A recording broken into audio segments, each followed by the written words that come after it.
Hey guys, and welcome to your weekly update on why Rebag sucks, starring Jess.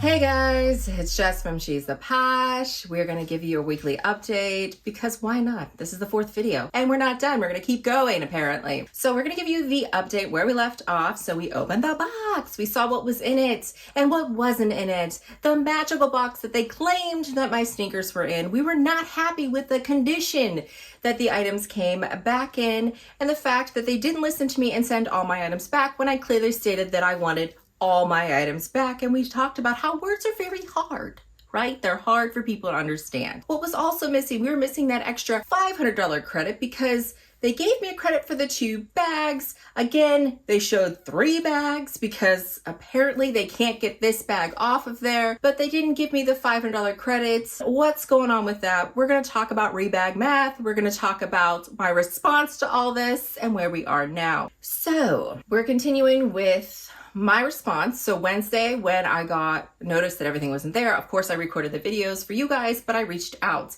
and they responded by giving me an email that says they're rejecting all of my things. So I got this. So I'm assuming that means my stuff's getting sent back to me. I did look on the website. I found what looked like my 2 bags, but what was weird about it is it didn't say just listed. It looked like an older listing, so that was weird.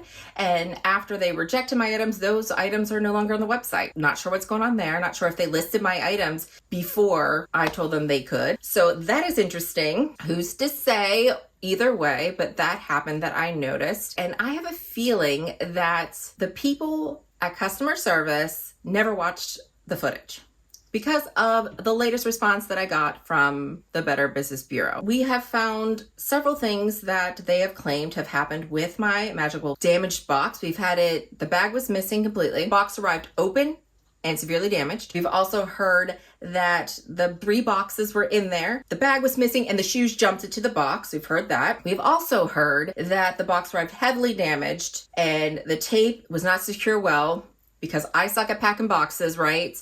And someone from FedEx probably took it out. So who's to say where it went missing, because I'm horrible at packing and I should learn how to pack. So they were kind enough to send me a link on how to pack a box, because apparently I suck at it, right? I haven't learned it. In all my 40 years, I have not learned how to pack a box properly. And then what else did we find out? Well, the latest Better Business Bureau post. So where we left it is that I told them, hey, my argument isn't whether you got the bag by you physically. My argument is that you received it into your system. You claimed ownership of it, saying you had it not once, not twice, but 3 times. I got either an email or it was actually on my site. The only thing that actually told me you didn't receive it is I got one email saying the bag was missing.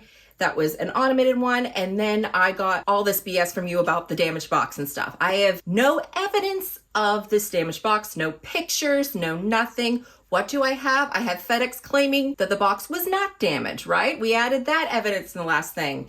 And so that's how I responded to the Better Business Bureau post. I said, listen, FedEx has told me that it didn't arrive damaged. They have explained to me their procedure for this, and that if it did arrive as you described, then they make a note of it and they ask you, because it was signed for, if you want to refuse it because it's damaged. And then if you accept it, they say, hey, they're accepting this box damaged as is. There would be a note and a record of that. You're saying that you have this footage. Why aren't you sharing it? And also, why is your system saying otherwise? How is this getting received into your system just by happenstance? Like, what's going on? Obviously, you're making mistakes. There's computer issues and all this stuff. And I also got the shoes back, but I didn't get the bags back that I wanted. So obviously you make mistakes, Rebag. You make mistakes in shipping and receiving because I didn't get that box back. So let's go. Your turn. So they responded. And this time they didn't send me any helpful links on how to pack boxes. Now they're telling me it was loose tape, guys. So now the box wasn't heavily damaged, right? But the footage shows the tape was loose, right? And because the tape was loose, who's to say when the bag went missing? So that loose tape someone must have like opened it up. Maybe they took it, the sticky fingers, they moved the shoes into the box and put it there, and then they put that tape in there because it was just loose, right? Or if I even sent it at all. You gotta sprinkle that in, right? Just call me a thief now. I'm a liar, I'm a thief, I'm senile because I don't remember where I send things. All these insults just keep it coming. So they said that to your girl. So now what is your girl gonna do? So I did end up, as you saw in the other video, I called FedEx and I found out they never had a claim done on the item. So they told me that they were gonna investigate with FedEx, and I found out they never called FedEx. They never started an investigation. That was all a delay tactic on their end. So they lied. And you could say, man, maybe FedEx lied and they didn't write anything or anything down like that. Who has to gain? There was no insurance in the bag. FedEx had nothing to gain for lying to me. Why would they lie to me? So someone's lying, and I tend to believe FedEx. So what I decided to do was just learn about my legal rights. So I went ahead and I reached out to online attorney platform. So this is Ask a Lawyer. So basically you pay $60 a month. I thought it was worth it just to ask to see if I have a strong case. Is it worth it? So they paired me with a consumer attorney, which would handle stuff that's dealing with companies. I gave her my evidence, and she said, with me having the evidence of the FedEx claiming that it didn't arrive damaged, that my case is very strong against Rebag, even with their thing that says risk of loss. What are my next steps? They told me that I need to find an attorney. I have found an attorney. I have not went ahead and made the appointment and stuff yet, but I'm getting my stuff organized, and that would be the next step. I responded to the insulting Better Business Bureau post saying it seems like we've come at an impasse and we're gonna have to get the courts involved. And I have reached out to counsel, and I'm told I've had a really strong case, especially with the FedEx information that I've got. I will give you 1 week to give me the credit and to send my bags back. If not, then we're done.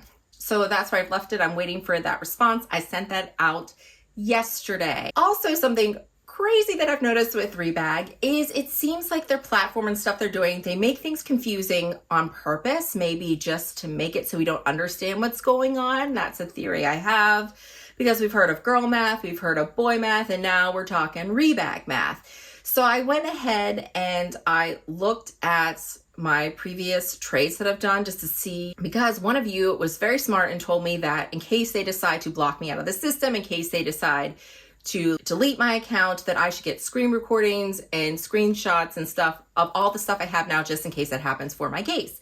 So I was going through that, and that's when I saw this, that now all 5 items have been accepted into the system and my credit is going to be over $4,000. Like, seriously, Rebag, what is wrong with you?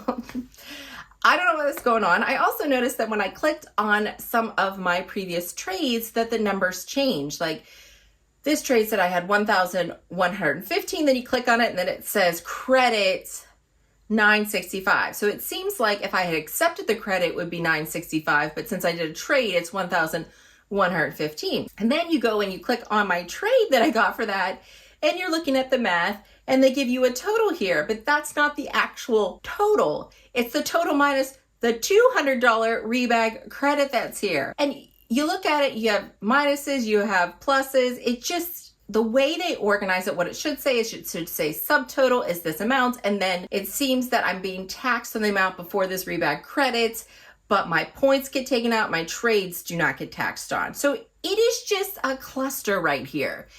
And when I looked at the number, I got the number, and I actually had to go back to my credit card statement to see that I didn't overpay. But based on their math here, it looks like I overpaid. So I just feel like Rebag tries to do things like this, make it confusing, just like the risk of loss, just like this other stuff, to try to confuse you so that you shut up and you don't question them, right? Other people have complained about getting items in that weren't final sale, but then told later it was final sale. But luckily they had a screen recording, because they were a YouTuber, showing them that when they bought it, it wasn't final sale. Like, they could look up their stuff. But it just seems like either something's going on with their system, or they do this on purpose to just confuse you. Or try to figure out there's math here that's going on with the trades. So that is something I'm gonna look up. And then I'm also gonna mention that to my attorney. Since someone's suing them based on text messages, maybe we can sue them based on their confusing numbers, because it's not itemized. It makes absolutely no sense. Even though I'm not getting overpaid for it, it's confusing, right? So that's where we are now, guys. I will let you know in a week. Obviously, I might not be able to go into much detail as I'm going through it now, but I'll let you know how this goes if I'm in court. Again, that'll take months for that to get on the docket, but at least it'll be there. And I'm just not going to let them take advantage. I'm not okay. The fact that they didn't send my other bags back either, and the very rude comments and the accusations that they're putting and saying these things about me, given my history and all the things that I've done with them, given the fact that I have advertised for them, that I've gotten credits because of people I've recommended to them, it just makes me feel so disgusting that I even used them for this long, and I feel terrible that I recommended them to anybody. So I just feel dirty about it, and I just feel like they are absolutely disgusting company, and they're gonna get their karma because they messed with the wrong one. Please let me know if you have any experience. I recommend you guys checking your trades, checking your numbers with Rebag, making sure things aren't getting messed up, because it definitely seems pretty shady. And as always, I want to thank you so much for watching, and I hope to see you again. Bye, guys.